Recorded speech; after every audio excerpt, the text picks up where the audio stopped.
चला तर मग आज करायचं आहे सांबार. तर पहिले डाळ टाकली आहे, त्या 2 वाट्यात पाणी टाकलं आहे आणि त्याला शिजवून घेऊयात. तर हे सांबारसाठी लागणारं साहित्य आहे कांदा, टमाटर, कोथिंबीर, कढीपत्ता, गूळ, चिंच आणि आलू. त्यानंतर मी घेतला आहे मसाला आपला जो असतो तो सांबार मसाला. त्यानंतर तिखट आणि हळद थोडीशी आणि चवीनुसार आपला सपोज. चला तर मग करूयात सांबार तयार. तर पहिले टाकले तेल, नंतर टाकले जिरा मोहरी, त्यात टाकतोय कांदा.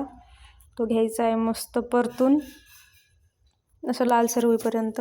त्यानंतर टाकायचे त्यात कढीपत्ता, म्हणजे तो चवीनुसार त्याला चव लागते. त्यानंतर टाकायचे आलू, त्याला पण व्यवस्थित तळून घ्यायचे.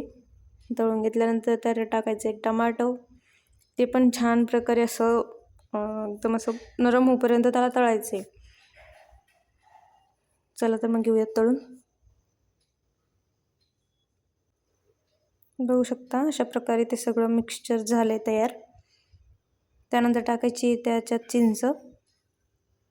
चिंच का बरं टाकायची, कारण की त्याला ना ते पूर्ण असं तेलाने ते असं शिजतं पण, आणि त्याला त्याचा त्या अर्क पण त्याच्यात उतरतो, म्हणजे त्याच्यामुळे त्याला टेस्ट पण लागती आणि आंबटपणा पण त्याच्यात उतरतो.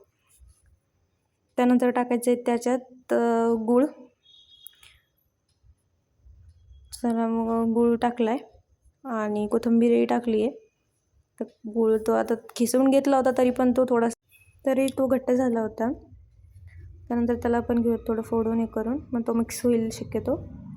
त्यानंतर असं जर टाकलं ना तर आपलं जे रेसिपी का ती एकदम मस्त तयार होते आणि सांबारही खूप भारी लागतं. त्यामुळे हे नक्की ट्राय करा, तुम्हालाही आवडेल. हे सगळं झाल्यानंतर मिक्स, त्याच्यानंतर त्याला मस्त शिजवून घ्यायचं आहे तळून वगैरे व्यवस्थित. बघा तुम्ही असं ते शिजलं आहे. आणि त्यात थोडंसं मीठ टाकून त्याला सगळं मिक्स करायचं, कारण की त्याला मग त्याला चव लागते. आणि जे आपण मसाले काढले होते ते सगळे त्याच्यात टाकायचे आहेत. त्यानंतर सगळं त्याला मिक्स करून घ्यायचं व्यवस्थित. बघू शकता ते बाकीचं जे मिक्सचर होतं ते व्यवस्थित शिजवून घेतलं आहे आणि त्याला तेलही भारी सुटलं होतं. त्यामुळे त्याला टेस्टही येते आणि शक्यतो ते छान लागतं. अशी ही रेसिपी मला खूप जणांनी मागितली. त्याच्यानंतर मी म्हटलं आता नाही करायचीच ही म्हटलं. त्यांना पण सांगितलं होतं की मी नक्कीच करणार आहे ही, त्यामुळे आज ट्राय करते आहे.